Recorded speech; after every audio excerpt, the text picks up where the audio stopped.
UP के जौनपुर में नाबालिग लड़की का मुंह दबाकर उसे दबोच रहे गुंडे सामूहिक बलात्कार करने की कोशिश करते हैं, मगर हिम्मत करके मुंह पर से हाथ हटा देती है। पापा पापा कहकर शोर मचा देती है। शोर सुनकर घबराए वैसी गुंडों का झुंड वहां से भाग जाता है, मगर इस घटना का वीडियो अब सोशल मीडिया पर वायरल हो गया है। वीडियो देखकर रूह कांप जा रही कि इन अपराधियों को इतनी हिम्मत कहां से मिल रही है। मुख्यमंत्री तो कह रहे थे अपराधी थर-थर कांप रहे हैं, उत्तर प्रदेश छोड़कर भाग रहे हैं। प्रधानमंत्री तो कह रहे थे योगी राज में सुरक्षा बढ़ गई है, महिलाओं की जिंदगी बेहतर हो गई है। गृह मंत्री तो कह रहे थे कानून व्यवस्था इतनी दुरुस्त हो गई है कि रात के 12 बजे कोई 16 साल की लड़की गहने पहनकर सुनसान सड़क पर स्कूटी पर बैठकर घूम सकती है, उसे अब बिल्कुल भी डरने की जरूरत नहीं है। मगर यह लड़की ना तो रात के 12 बजे सुनसान सड़क पर घूम रही थी, ना ही गहने पहनकर स्कूटी से जाने का रिस्क ले रही थी। फिर भी दरिंदे ऐसा झपट्टा मार रहे हैं कि खुद को बचाने के लिए संघर्ष कर रही है।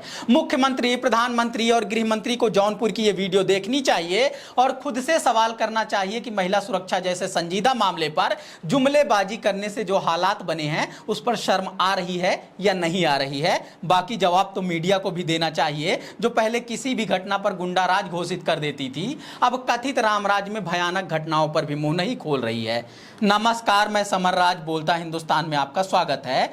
जब देश आजादी का अमृत महोत्सव मनाने की तैयारी कर रहा था, तब 14 अगस्त को अनुसूचित जाति की इस नाबालिग लड़की के साथ गैंगरेप करने की कोशिश की जा रही थी। 7 आजाद मर्द एक औरत को खेत में घसीटकर मुंह दबाकर जबरदस्ती करने की कोशिश कर रहे थे, साथ ही एहसास दिला रहे थे कि इस आजादी में तुम्हारा हिस्सा नहीं है। बलात्कार के आरोपी मर्द विधानसभा में बैठ सकते हैं, लोकसभा में बैठ सकते हैं, मंत्री, सेक्रेटरी, जस्टिस, चीफ जस्टिस बन सकते हैं, मगर तुम्हारी कहीं सुनवाई तक नहीं है। मुंह दबाकर भरपूर कोशिश कर रहे थे कि आवाज ही ना निकले, मगर हिम्मत करके संघर्ष करते हुए पंजों को मुंह से खिसकाने में सफल हुई लड़की ने शोर मचा दिया। पापा बचाओ कहकर आवाज लगाना शुरू कर दिया। पकड़े जाने के डर से लाडले लड़कों की पकड़ कमजोर हो गई, वहां से भाग निकले चीखते चिल्लाती हुई लड़की को खेत में छोड़ दिया। इस तरह जौनपुर की इस नाबालिग लड़की की जान बची, गैंगरेप का शिकार होने से बाल बाल बची, जिसे पुलिस वाले कह रहे हैं छेड़छाड़ का मामला है। एक लड़की की जिंदगी का सबसे भयानक हादसा पुलिस वालों के लिए छेड़छाड़ ही है, जबकि जानते हैं पैट्रियार्क समाज में छेड़छाड़ को बड़ी आसानी से छेड़खानी बता दिया जाता है और छेड़खानी में रस ढूंढते हुए इस पर गाना बना दिया जाता है। मिसोजिनी यानी स्त्री द्वेष को जमकर एंजॉय किया जाता है। ऐसे ही हाथरस में दलित लड़की के साथ भयानक हादसा हुआ तो मामले को दबाने के लिए, बलात्कार की बात छुपाने के लिए लाश को आनन फानन में जला दिया गया या कहें सबूत मिटा दिया गया। मगर मामले को छोटा करके दिखाने और बताने में सिर्फ पुलिस के लोग शामिल नहीं है, इसमें मुख्यमंत्री, प्रधानमंत्री, गृह मंत्री और मीडिया की भी भूमिका शर्मनाक रही है। योगी आदित्यनाथ ने जब से उत्तर प्रदेश की कमान संभाली है, इनकाउंटर के नाम पर हत्याएं बेहद आम हो गई हैं। सवाल पूछो तो कहते हैं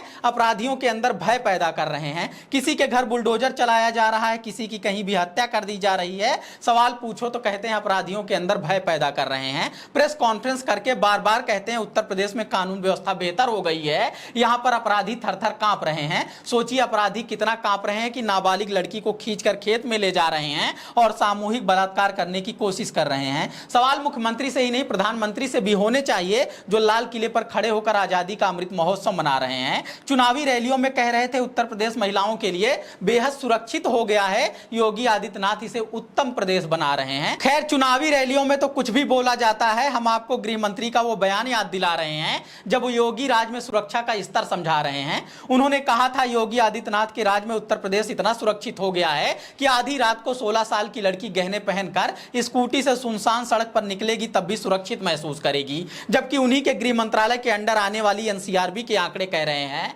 उत्तर प्रदेश महिलाओं के लिए बेहद असुरक्षित बन चुका है। महिलाओं के खिलाफ अपराध के मामले में कभी पहले नंबर पर आ रहा है, कभी दूसरे नंबर पर आ रहा है, कभी तीसरे नंबर पर आ रहा है, मगर टॉप करने में पीछे नहीं रह रहा है। जबकि सच्चाई मुख्यमंत्री, प्रधानमंत्री और गृह मंत्री के दावों से ठीक उलट है। तब मीडिया की जिम्मेदारी बनती है कि सवाल करे, मगर मीडिया खुद सरकार के गुणगान कर रही है, इसे अपने सपनों का रामराज्य बता रही है। अगर कोई विपक्षी दल का नेता या फिर आलोचना करने वाला पत्रकार सवाल उठा दे रहा है तो भाजपा प्रवक्ताओं से पहले एंकर की तरफ से ही सफाई आ जा रही है। इस तरह से उत्तर प्रदेश ही नहीं पूरे देश में सिस्टम चलाने वाले लोग भले ही बड़े बड़े दावे कर रहे हैं, बातें बना रहे हैं, आजादी का अमृत महोत्सव मना रहे हैं, मगर आम जनता और खासकर महिलाएं अत्याचार सह रही हैं, आजादी का अनुभव तो बिल्कुल नहीं महसूस कर रही हैं। कहीं किडनैप की जा रही हैं, कहीं बच जा रही हैं, तो कहीं गैंगरेप के बाद मार दी जा रही हैं। उनकी लाश पर मीडिया और सरकारें आज़ादी का मृत महोत्सव मना रही हैं।